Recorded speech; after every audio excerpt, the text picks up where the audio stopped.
نحمدہ و نصلی علی رسول الکریم اما بعد اللہم صلی علی محمد و علی آلہ و صحابہ اجمعین۔ بھائیو، آج کا مسئلہ بڑا اہم ہے اور مسئلہ یہ ہے کہ انبیاء علیہ السلام سے گناہ کا صدور ہو سکتا ہے یا نہیں۔ تو یاد رکھیے کہ ہم انبیاء علیہ السلام کو معصوم مانتے ہیں، اور یہ وجہ اس لیے ہم نے رکھی ہے ادھر کہ آج کل اشرف جلالی کا ایک ٹولہ ہے اور حنیف قریشی، دونوں ہی بریلوی ہیں، اور یہ خطائے اجتہادی پر بڑی زبردست دونوں کے درمیان جو ہے وہ گفتگو جاری ہے۔ تو ہم آج صرف اس بات کا ذکر کریں گے کہ انبیاء علیہ السلام کس اعتبار سے معصوم ہوتے ہیں، اس کا ہم ذکر کریں گے۔ تو سب سے پہلی بات تو یہ ہے کہ اصولی طور پر کچھ باتیں ہم سمجھا پائیں گے کہ قرآن و احادیث سے واضح طور پر معلوم ہوتا ہے کہ انبیاء علیہ السلام سے خطا جو ہے وہ ہو جاتی ہے۔ تو لیکن یہ دو تین باتیں سمجھنے کی ہیں۔ ایک یہ کہ پہلی بات، انبیاء کی تاریخ میں کبھی بھی کسی نبی نے ارادہ کر کے، نیت کر کے کبھی بھی کوئی گناہ نہیں کیا، اور ہم گناہ کرتے ہیں ارادہ کر کے، نیت کر کے، ایک بات۔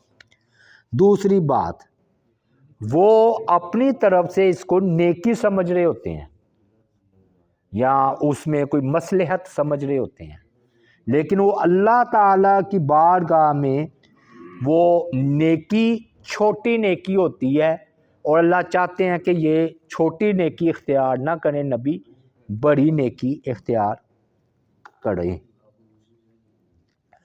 اور تیسری بات یہ ہے کہ چونکہ ان کا ارادہ نیتاً اچھا ہوتا ہے، تو خطا ہو بھی جائے تو پھر جو ہے نا ان کے ساتھ فوراً وحی آتی ہے، اور ان کو خطا پر جو ہے نا وہ قائم نہیں رہنے دیا جاتا۔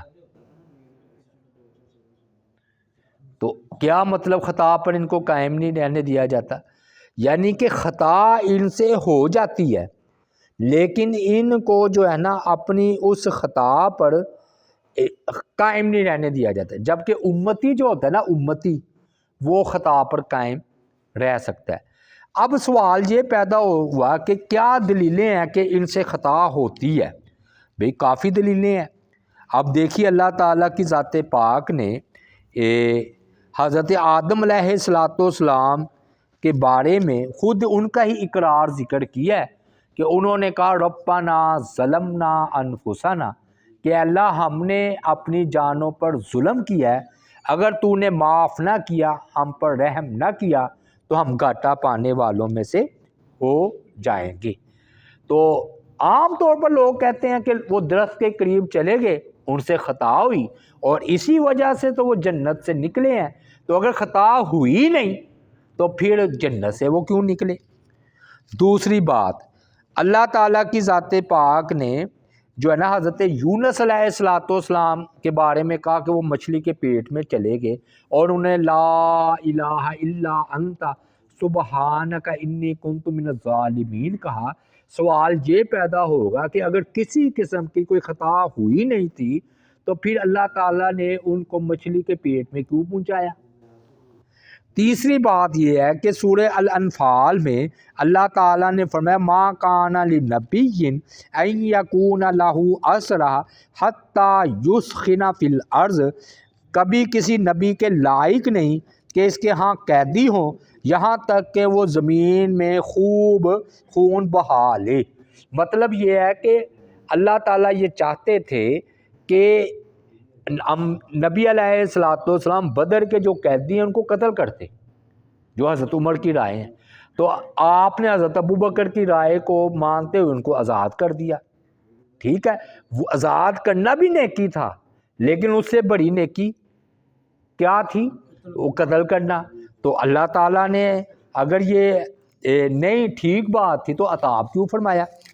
اس سے بھی بڑھ کر، اس سے بھی واضح بات یہ سورہ التوبہ آیت نمبر 43 ہے، عفا اللہ عنک، اللہ اے نبی علیہ السلام اللہ نے آپ کو معاف کر دیا، لما اذنت لہم، انہیں کیوں اجازت دی؟ مطلب منافقین آتے تھے غزوہ تبوک پر نہ جاننے کے بہانے بناتے تھے، آپ فرماتے تھے چلو تم نہیں جا سکے تو تمہیں معافی ہے، تو اللہ تعالیٰ نے بعد میں فرمایا، معافی کا اعلان پہلے فرمایا، عفا اللہ عنک، کیا ترجمہ کریں گے جی اس کا؟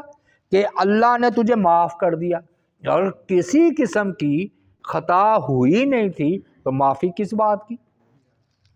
پھر اس کے بعد اللہ تعالیٰ کی ذات پاک نے تو حکم دیا ہے نبی علیہ السلام کو سورہ محمد میں، وَاسْتَغْفِرْ لِذَنْبِكَ وَلِلْمُؤْمِنِينَ وَالْمُؤْمِنَاتِ، کہ اے نبی علیہ السلام اپنے گناہ کی معافی مانگ، انہوں نے یہ ترجمہ کیا، وَاسْتَغْفِرْ لِذَنْبِكَ وَلِلْمُؤْمِنِينَ وَالْمُؤْمِنَاتِ، تو یہ سورہ محمد ہے، آیت مبارکہ کریمہ 19 ہے۔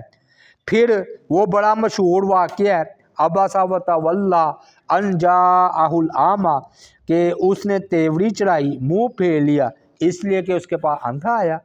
تو اللہ تعالیٰ کی ذات پاک نے یہ تھوڑا سا بات کہی نا کہ آپ کو یہ نبی علیہ السلام نا سرداروں کو تبلیغ کر رہے تھے، تو یہ صحابی آ کر مسئلہ پوچھا، آپ نے ان کی طرف توجہ نہیں کی، تو اللہ تعالیٰ کی ذات پاک نے اس بات کو جو ہے نا عتاب فرمایا۔ اگر کسی قسم کی بات ہی نہیں تھی تو عتاب کا کیا مطلب؟ پھر اس کے بعد اللہ تعالیٰ کی ذات پاک نے جب شہد نبی علیہ السلام نے اپنے اوپر حرام ٹھہرایا تو اللہ تعالیٰ نے کیا فرمایا، یا ایھا النبی لما تحرم ما احل اللہ لک تبتغی مرضات ازواجک، کہ اے نبی آپ نے اس چیز کو کیوں حرام ٹھہرایا جس کو اللہ تعالیٰ نے حلال ٹھہرایا؟ کیا آپ اپنی بیویوں کی رضامندی چاہتے ہیں؟ دیکھ لیں صاف ہے۔ بلکہ جو اس قرآن مجید کی آخری صورت ہے سورہ نصر، اس کا آخری حکم یہی ہے، وَاسْتَغْفِرْهُ إِنَّهُ كَانَ تَوَّابًا۔ تو یہ میں نے مختصر طور پر یہ دلائل رکھے ہیں کہ اس سے یہ بات معلوم ہوتی ہے کہ انبیاء علیہ السلام سے خطا ہوتی ہے، اور پھر معصوم کیوں ہم کہتے ہیں؟